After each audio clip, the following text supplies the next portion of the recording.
What if the key to powering the next century's megacities and industries isn't wind or solar, but an element we've been ignoring for 50 years? Imagine nuclear power that's fundamentally safer, generates a fraction of today's waste, and could run for thousands of years using fuel found across the planet.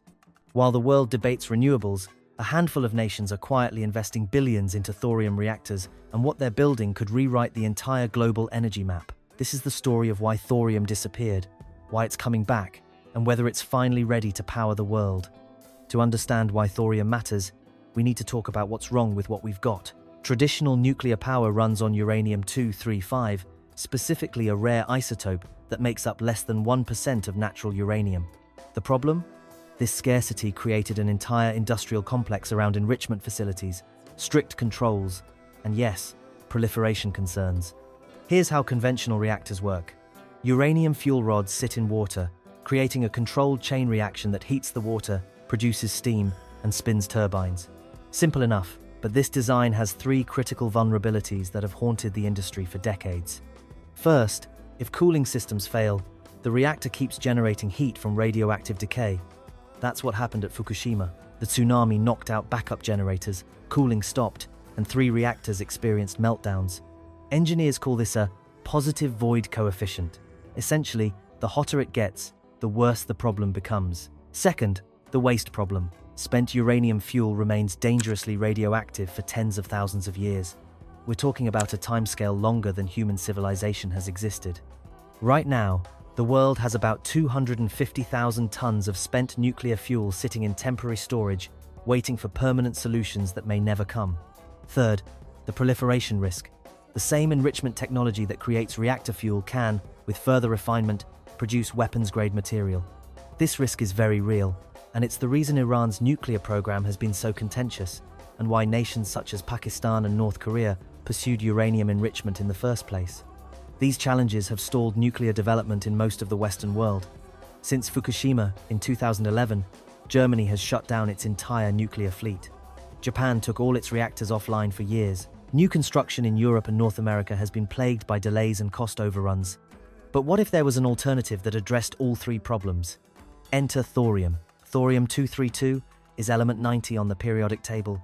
Sitting just below uranium, it's named after Thor, the Norse god of thunder, which seems fitting for something that might electrify our energy future. Here's the first game changer. Thorium is abundant. We're not talking marginally more common. Thorium is 3 to 4 times more abundant than uranium in the Earth's crust. You can find significant deposits in Australia, India, Brazil, and the United States. India alone has an estimated 25% of the world's thorium reserves. That's partly why they've invested over $1 billion in thorium research over the past decade. For a nation of 1.4 billion people with massive energy needs, thorium represents energy independence. But abundance alone does not tell the full story. The transformative part is how thorium reactors operate differently. Thorium-232 on its own cannot sustain a chain reaction. It requires breeding. When exposed to neutrons, it transforms into uranium-233, and that new isotope undergoes fission. The process sounds more complex, yet it's exactly what gives thorium its unique safety advantages. The most promising design is called a liquid fluoride thorium reactor, or LFTR. Instead of solid fuel rods submerged in water, the fuel itself is dissolved in molten fluoride salt at about 700 degrees Celsius. The liquid fuel flows through the reactor core, generating heat that's transferred to a secondary cooling system. Here's where it gets brilliant. At the bottom of the reactor sits a freeze plug, a section of pipe actively cooled by a fan. If power fails for any reason, the fan stops, the plug melts, and gravity drains the liquid fuel into underground containment tanks where the nuclear reaction naturally stops.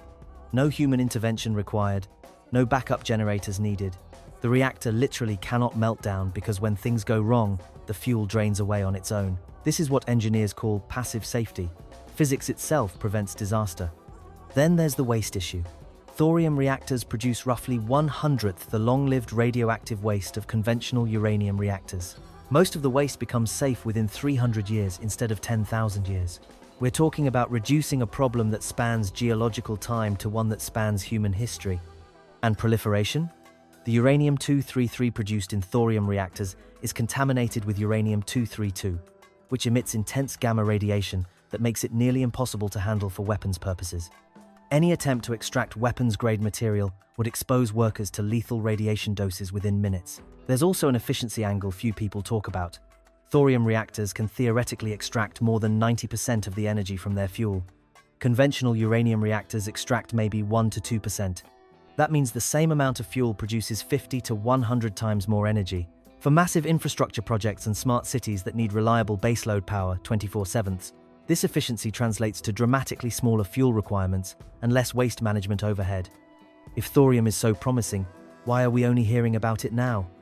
The answer takes us back to the Cold War and reveals how geopolitics shaped our entire energy infrastructure. In the 1950s, the United States faced a choice. Physicist Alvin Weinberg at Oak Ridge National Laboratory had developed a working molten-salt reactor, a thorium-based design. Meanwhile, other programs focused on uranium reactors. The uranium path won for one crucial reason. It produced plutonium as a byproduct, which was needed for nuclear weapons. Admiral Hyman Rickover, father of the nuclear navy, also championed uranium reactors because they could fit in submarines. The compact pressurized water reactor design became the standard. The U.S. nuclear establishment standardized around uranium technology. Billions flowed into uranium infrastructure enrichment facilities, fuel fabrication plants, waste handling systems. Thorium research was effectively shelved in the early 1970s. By the time environmental concerns about nuclear power emerged, the industry was too invested in existing uranium technology to pivot. Switching to thorium would mean abandoning decades of infrastructure investment and retraining entire workforces. There's also a regulatory problem. Nuclear regulations worldwide were written specifically for uranium reactors. Licensing a thorium reactor means convincing skeptical regulators to approve something fundamentally different, a process that can take decades and cost billions. But circumstances are changing. Climate change has made clean baseload power essential. Solar and wind, while growing rapidly, can't provide 24/7 power for energy-intensive industries or massive urban centers. Battery storage remains too expensive at scale. This has opened a window for thorium, and several nations are rushing through it. China is leading the charge. The Shanghai Institute of Applied Physics completed construction of a 2-megawatt experimental thorium molten-salt reactor in Wuwei, Gansu Province in August 2021. It achieved first criticality on October 11, 2023, meaning it successfully sustained a nuclear reaction for the first time. Now they're scaling up. Construction of a 60-megawatt prototype begins in 2025 at the same site, with operation targeted for 2029. This marks a shift from pure research to a clear pathway toward commercial deployment. Why the urgency? China has enormous energy needs driven by rapid urbanization and manufacturing. They're building entire smart cities from scratch, places like Xiong'an, designed for 2.5 million people. These mega projects need reliable, clean, baseload power. China also has significant thorium deposits but limited uranium. Thorium offers a path to energy independence. The Chinese government has reportedly invested over $3 billion in thorium research, with clear commercial ambitions for the 2030s. India's thorium program is even more ambitious. With the world's largest thorium reserves, but limited uranium access due to not signing the Nuclear Non-Proliferation Treaty, India views thorium as its nuclear destiny. They've developed a 3-stage program. Use existing uranium reactors to breed plutonium, use plutonium reactors to breed uranium-233 from thorium, then transition to pure thorium reactors. The first stage is operational. Their 500-megawatt prototype fast breeder reactor at Kalpakam received fuel loading approval in October 2025 and will become operational by the end 2025, beginning uranium-233 breeding from thorium. Stage 3 pure thorium reactors targets deployment after 2050s. The implications extend beyond power plants. If thorium reactors prove viable, they could power desalination plants in water-scarce regions. Imagine Saudi Arabia's Neom megacity powered by thorium, producing both electricity and fresh water. Industrial complexes require massive heat steel mills, chemical plants, hydrogen production facilities, even transportation. China has explored thorium-powered ships. A container ship running on a thorium reactor could operate for years without refueling, dramatically changing global shipping logistics. For smart cities specifically, thorium offers a compelling proposition. These urban centers are designed around data centers, electric vehicle charging, and intelligent infrastructure, all demanding massive, constant power. A compact thorium reactor could sit at the city's edge, providing reliable power without the carbon emissions or space requirements of fossil fuels. But there's a question that matters more than technology: economics. Can thorium compete financially? Conventional nuclear has struggled with costs. Recent projects like Georgia's Vodal plant ran billions over budget. If thorium reactors face similar cost escalations, the technology won't matter. Proponents argue thorium reactors will be cheaper because they operate at lower pressures, don't need massive containment structures, and could be factory manufactured rather than custom built on site. Some designs envision truck-deliverable modular units rather than massive construction projects taking decades. Skeptics counter that we won't know real costs until commercial operation begins. First of a kind, anything is expensive. Regulatory hurdles remain enormous, and the nuclear industry has overpromised before. So when might thorium actually power your city? The honest answer: not as soon as advocates hope, but sooner than skeptics think. China's 60-megawatt prototype could demonstrate commercial viability by 2029. If successful, mass production might begin by the late 2030s. India's breeder reactor, becoming operational by the end 2025, marks a crucial milestone in uranium-233 production from thorium, with pure thorium reactors following after 2050s. Western nations, starting later, probably won't see commercial thorium plants until the 2040s at the earliest. The realistic scenario involves thorium becoming one part of a diversified energy mix. Solar and wind handle variable demand, batteries manage short-term storage, and thorium provides steady baseload power for urban centers and major industrial zones. For the mega projects we cover on this channel, massive infrastructure builds, new cities, industrial complexes, thorium represents a potential game changer. It's energy dense, safe by design, and produces minimal waste. Those characteristics matter when you're planning infrastructure meant to last a century. But there are no guarantees. Thorium must still prove itself commercially. Costs need to align with projections. Regulatory frameworks need updating. Public perception of anything labeled nuclear remains challenging post-Fukushima. What makes this moment different is the convergence of climate urgency, technological maturity, and geopolitical will. Nations such as China and India have moved beyond research experiments. They're building demonstration reactors designed for future commercial use. Investment is accelerating, and engineers are actively solving the remaining practical challenges.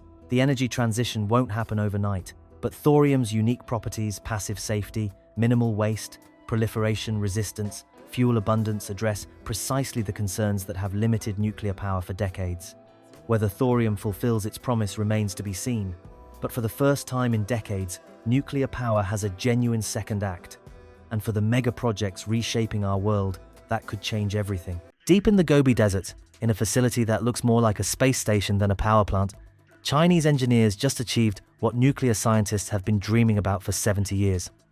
On a seemingly ordinary Tuesday morning, their thorium molten-salt reactor hit a milestone that sent shockwaves through the global energy community. For the first time in human history, a nuclear reactor successfully refueled itself while continuing to generate power. No shutdown, no cooling period, no massive industrial ballet of removing fuel rods and installing new ones. The reactor just kept humming along, producing clean electricity while continuously feeding itself new fuel. Think about that for a moment. Every nuclear power plant you've ever heard of, from Chernobyl to Fukushima to the ones powering your city right now, they all have to shut down for weeks or months just to change their fuel. It's like having to turn off your car, drain the gas tank, and rebuild the engine every time you need to fill up. But China's thorium reactor? It's like a car that refuels itself while driving down the highway at 70 miles per hour. Here's where this story gets absolutely incredible. Traditional nuclear reactors run on uranium, specifically uranium-235, which makes up less than 1% of all uranium on Earth. Finding enough uranium-235 to power the world's reactors is like searching for diamonds in a beach full of regular sand. Thorium is the opposite. There's so much thorium on Earth that we literally don't know what to do with it all. Mining companies currently treat thorium as waste because there's been nowhere to use it. China alone has enough thorium reserves to power their entire country for 20,000 years. 20,000 years. That's longer than human civilization has existed. But here's the crazy part.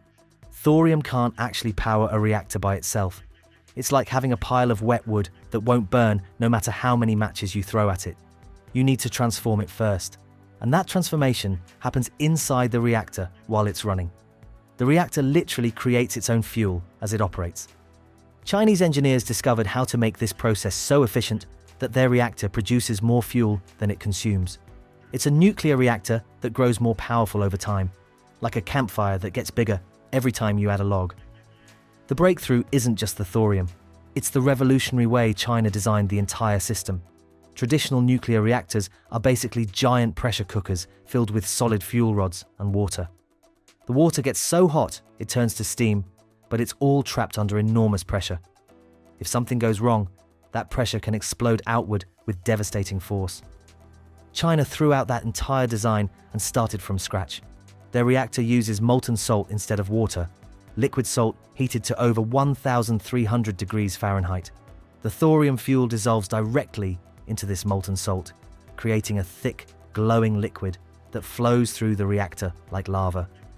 Here's the brilliant part. If the reactor overheats, the molten salt expands and actually slows down the nuclear reaction automatically. It's like a car that automatically slows down when the engine gets too hot. And if there's ever a serious problem, they simply drain the molten salt into underground tanks where it cools and solidifies harmlessly. No meltdown, no explosion, no radiation release. The laws of physics literally make it impossible for this reactor to have a Chernobyl or Fukushima-style disaster. But the most incredible breakthrough is how they solved the refueling challenge.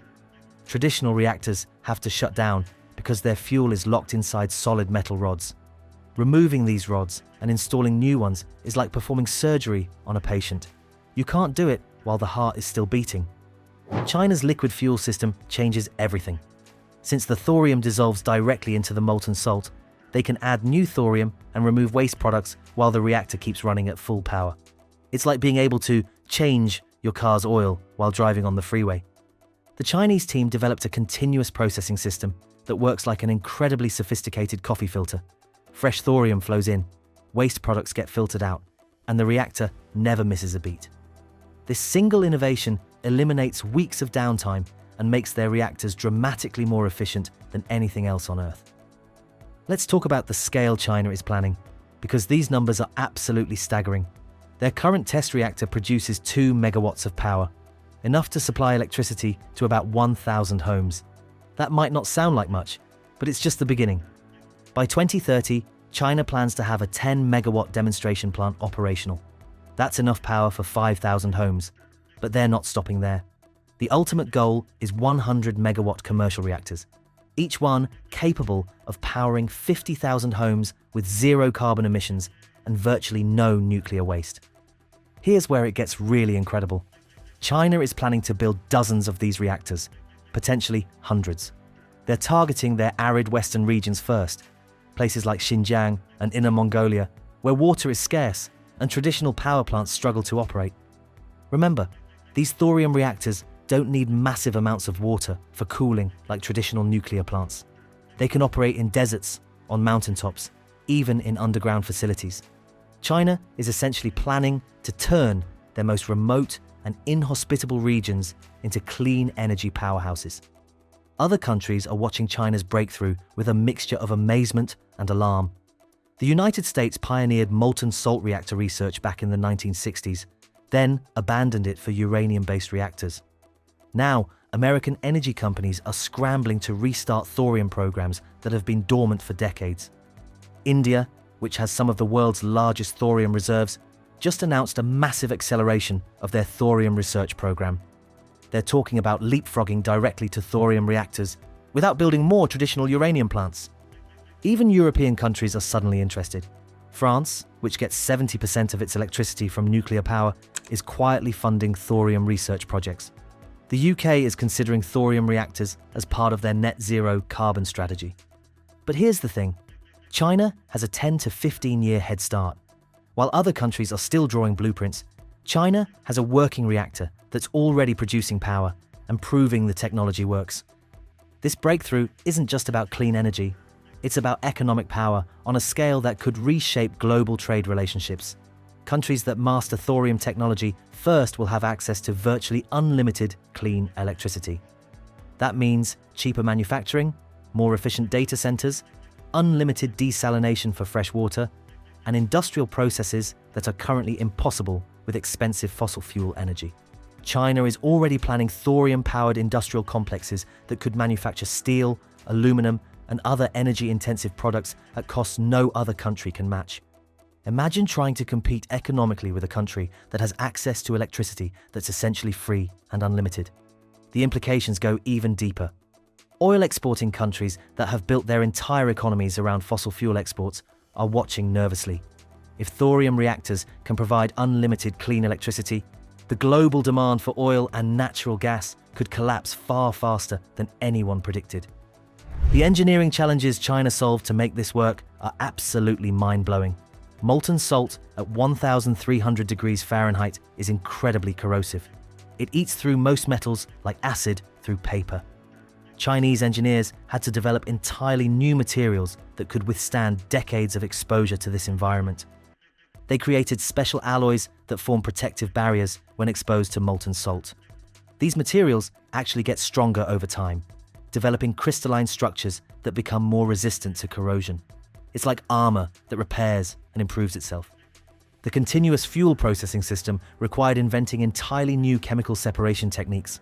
They had to figure out how to extract specific radioactive isotopes from flowing molten salt while maintaining exact temperature and chemical balance. One small mistake could shut down the entire reactor. Chinese scientists developed robotic systems that can perform these incredibly precise operations in an environment where human workers could never survive. These robots operate in temperatures that would melt copper, in radiation fields that would be instantly lethal, performing chemical processes more complex than anything in modern industry. Perhaps the most impressive aspect is how Chinese engineers made their thorium reactor essentially accident-proof. Traditional nuclear reactors require constant human intervention to stay safe. Operators have to monitor hundreds of systems and make split-second decisions to prevent disasters. China's thorium reactor is designed with what engineers call passive safety. The laws of physics automatically prevent dangerous situations from developing. If the reactor gets too hot, the molten salt expands and slows the nuclear reaction. If there's a power failure, gravity automatically drains the molten salt into safe storage tanks. The reactor literally cannot melt down because the fuel is already molten. It cannot explode because there's no high-pressure water system.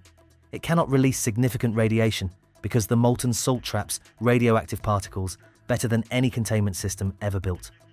Traditional nuclear reactors create radioactive waste that remains dangerous for 10,000 years, longer than recorded human history.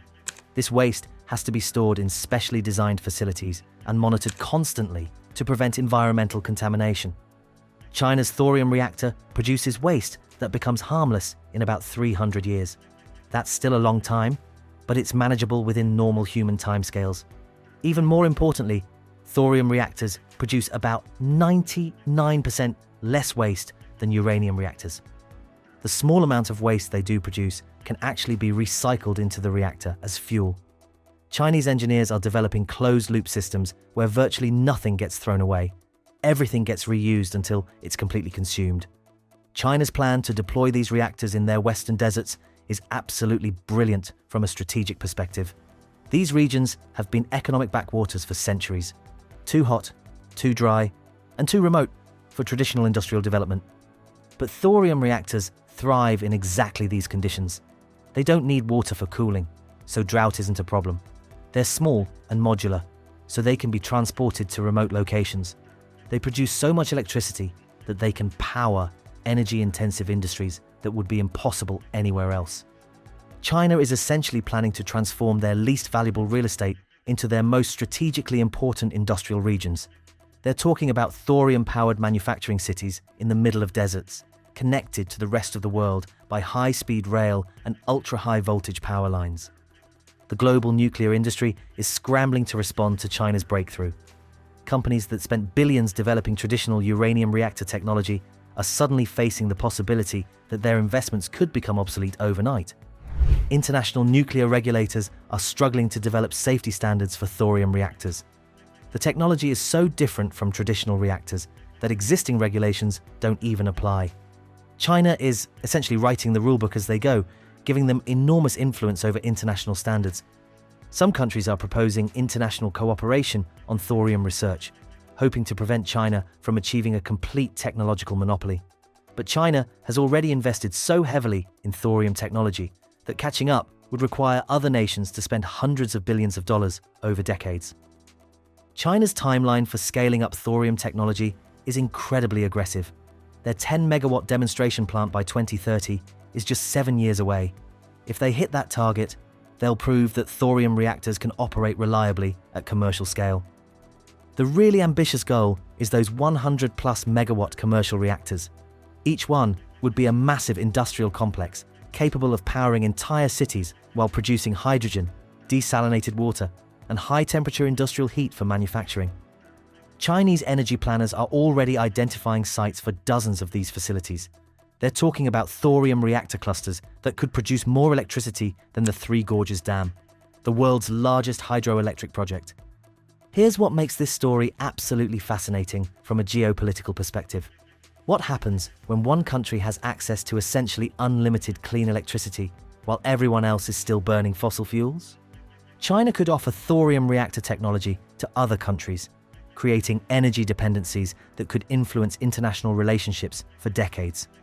Countries that adopt Chinese thorium technology would rely on Chinese expertise, Chinese fuel processing capabilities, and Chinese technical support. Alternatively, China could keep the technology to themselves, using their energy advantage to dominate global manufacturing and industrial production. Imagine trying to compete economically with a country that has access to electricity costs near zero. China's thorium breakthrough is potentially the beginning of a complete reorganization of global economic power. In just 7 years, when their 10-megawatt demonstration plant comes online, we'll know if this technology can truly deliver on its revolutionary promise. But here's the question that should keep every world leader awake at night. What happens when China starts offering this technology to other countries? Which nations will they choose as partners, and which ones will be left behind in the fossil fuel age? Because the decisions made in the next 5 years could determine the balance of global power for the next century. The thorium revolution has begun, and China just fired the first shot in what could become the most important technological race of our lifetime. China has revealed a cargo ship unlike anything on the oceans today, 4 football fields long, nuclear-powered, capable of sailing for decades without refueling. A vessel that can move 14,000 containers across the world in a single voyage. And its impact could reshape global trade and the balance of power. Picture a vessel longer than 3 city blocks and capable of carrying cargo that would fill 7,000 trucks. Now imagine it crossing the Pacific Ocean without stopping for fuel. Not for years, but potentially for multiple years straight. China's State Shipbuilding Corporation has released the full technical specifications. The numbers are enormous.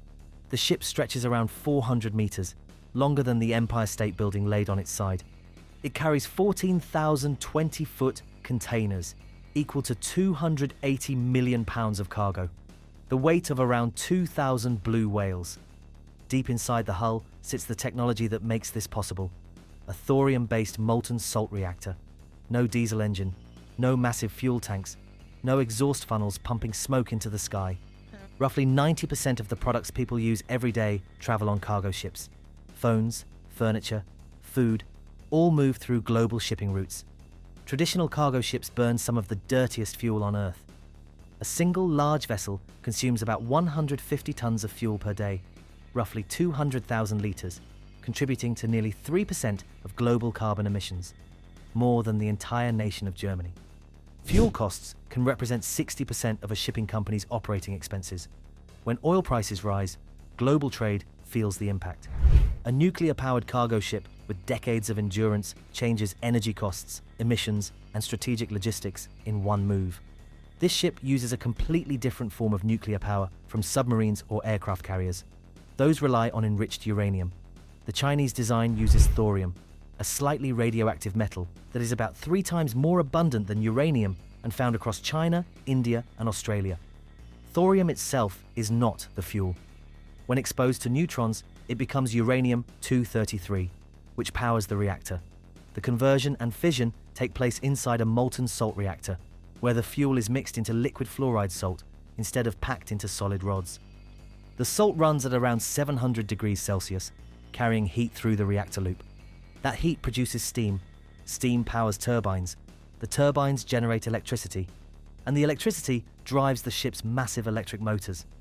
The entire reactor module is roughly the size of a single shipping container, a fraction of the space taken up by the enormous diesel engines used on conventional vessels. Civilian nuclear-powered ships stayed theoretical for decades because of one issue: uranium. Most nations lack large uranium reserves and must import it from suppliers like Kazakhstan, Canada, and Australia. Any country trying to build a fleet of nuclear vessels would depend on foreign uranium, a vulnerability no major power accepts lightly. China faced the same challenge. It produces only about 3% of global uranium and relies heavily on imports from Kazakhstan and Russia. Thorium changes that equation. China has an estimated 280,000 tons of thorium, one of the largest reserves in the world, enough to power reactors for centuries. The obstacle was fuel conversion. Thorium must be transformed into uranium-233 before it can power a reactor, and this process has never been demonstrated at commercial scale. That changed in 2024. Researchers at the Shanghai Institute of Applied Physics successfully bred uranium-233 from thorium inside a molten-salt reactor. This happened inside a 2-megawatt experimental reactor operating in the Gobi Desert. The breakthrough proved that thorium to U-233 fuel cycles work in real reactors. The implications are enormous. China can now make its own nuclear fuel. It can extract thorium from domestic mines, convert it into breeder reactors, and power vessels without importing uranium from anyone. This creates true energy independence at sea. Fuel is the largest expense in container shipping. A typical cargo vessel burns enough marine diesel to spend $50 to $80 million on fuel over its lifetime, and that number swings wildly with oil prices. A thorium-powered ship rewrites that math. The reactor core is loaded once, possibly twice, during the vessel's entire 25-year service life. Fuel costs become predictable. The fuel itself is cheaper than refined marine diesel. And nuclear propulsion eliminates almost all emissions. Shipping companies see an enormous cost advantage. Fuel volatility disappears. Emissions drop to near zero. Long-haul routes become cheaper and more flexible. And China holds a major manufacturing advantage. The country controls roughly 40% of global shipbuilding capacity, more than the rest of the world combined. If China chooses to mass-produce nuclear cargo ships, it can scale the industry faster than any competitor. Now, let's address the elephant in the room. China's navy is already the largest in the world by number of ships, but most of those vessels are diesel-powered. They need to refuel every few thousand miles. That limits their range. It means they need supply ships following them around. It means they can't project power too far from Chinese ports. Nuclear propulsion changes that calculus completely. The United States has been running nuclear-powered aircraft carriers and submarines for 70 years. Those vessels can operate for decades without refueling. They can stay at sea indefinitely. They go wherever they want, whenever they want. China has exactly one nuclear-powered icebreaker under construction right now. And that's what has defense analysts in Washington paying very close attention. Here's where this gets even more interesting. China's Belt and Road Initiative has built ports in over 60 countries: Pakistan, Sri Lanka, Greece, Djibouti, Tanzania. Many of these ports were financed with Chinese loans, built by Chinese companies, and increasingly they're serviced by Chinese ships. Now imagine those ships never need to refuel. They can run continuous trade routes from Shanghai to Athens without stopping. They bypass the Suez Canal if they want. They don't need bunkering stations in Singapore or the Persian Gulf. It makes China less dependent on traditional maritime choke points. The Strait of Hormuz, the Malacca Strait. These passages handle trillions of dollars in trade every year, and they can be blockaded. Nuclear-powered ships reduce that vulnerability. Obviously, the big question everyone asks: what happens if one of these ships sinks? Fair concern. When the Soviet Union tried nuclear-powered cargo ships in the 1970s, they built exactly one, the Sevmorput. It's still operating today, mostly hauling cargo in the Arctic, but it never caught on. Too expensive, too complicated, too much international worry about nuclear material floating around the oceans. China's approach is different. Molten-salt reactors are inherently safer than traditional nuclear reactors. If the system overheats, the salt drains into a passively cooled containment vessel. The reaction stops automatically. no meltdown, no Chernobyl scenario. And because the fuel is liquid instead of solid rods, the risk is far more limited. Even in a breach scenario, the salt would simply cool and solidify into inert rock rather than spilling radioactive material. Still, international maritime law is going to have a lot of catching up to do. Right now, nuclear-powered civilian ships need special permissions to enter most ports. They're considered too risky. China's betting that economics will override those concerns. If their nuclear cargo ships are approximately 30% cheaper to operate, port cities are going to reconsider their regulations fast. Chinese state media has suggested plans for multiple nuclear-powered cargo ships by 2030. As of now, it's still a proof of concept. If these vessels deliver on lower costs, zero emissions, and long-range endurance, the global shipping industry will take notice. The major players, Maersk, MSC, CMA, CGM, move nearly 20% of global trade, and every one of them is watching what China does next. Shipping operates on razor-thin margins. A 5% cost reduction is transformative. 30% reduction forces a complete industry redesign. If China builds nuclear cargo ships that are cheaper to operate than conventional vessels, every major shipping line faces a choice: adapt or fall behind. Other nations are exploring similar paths. South Korea is researching molten-salt reactors for maritime use. Russia continues expanding its nuclear icebreaker fleet. US defense contractors are studying small modular reactors for naval operations. China holds the earliest advantage. For more than a decade, its researchers have worked on molten-salt reactors. China built the first commercial thorium reactor prototype, developed the supply chain for uranium-233, and is now integrating these technologies into the world's most ambitious cargo ship project. This entire effort demonstrates technological leadership, the ability to build systems other countries are still debating. Why does this matter for anyone following global trends? Because global shipping influences nearly everything: the price of goods, the speed of delivery, the stability of supply chains, and the environmental footprint of global trade. If nuclear cargo ships become widely adopted, operating costs drop, and shipping becomes faster and cleaner, emissions fall dramatically, and the nation controlling the technology gains enormous leverage. Countries wanting nuclear vessels will need access to reactor designs, fuel cycles, safety systems, and regulatory frameworks. Some will buy Chinese ships, others will license Chinese technology, and many will spend years trying to build alternatives. China is constructing the infrastructure of a future economy, an economy where long-distance shipping is cleaner, cheaper, and less vulnerable to fuel volatility. This shift carries real weight. Global shipping moves about 11 billion tons of cargo annually. If even 10% of that transitions to nuclear propulsion, the world eliminates around 100 million tons of CO2 emissions per year, equal to removing 20 million cars from the road permanently. Shipping accounts for roughly 80% of global trade by volume, so any technology that lowers operational costs reshapes economic power worldwide. China is redefining what commercial shipping looks like, and the consequences will ripple through every industry connected to global trade. Here's the question experts worry about most. If China can power a cargo ship with a thorium reactor, what else can run on this technology? Remote industrial zones, forward military bases, even off-grid cities. Thorium reactors are compact, stable, and scalable. They don't require huge cooling towers or coastal water sources. A unit can sit in the middle of a desert and operate for decades with minimal intervention. And China has now shown the system works on one of the harshest platforms imaginable: a ship exposed to storms, salt water, vibration, and constant motion. If a reactor performs reliably there, it can perform almost anywhere. The real question isn't whether this ship reshapes global shipping. It marks the start of a wider energy shift, one where China holds the technology, the fuel cycle, and the production capacity. And that shift isn't on the horizon. It has already begun. If you think a nuclear-powered cargo giant is bold, wait until you see what China is trying to build beneath the ocean floor. A tunnel so deep and so long that engineers once called it impossible. Click watch next to see that video. Thanks for watching.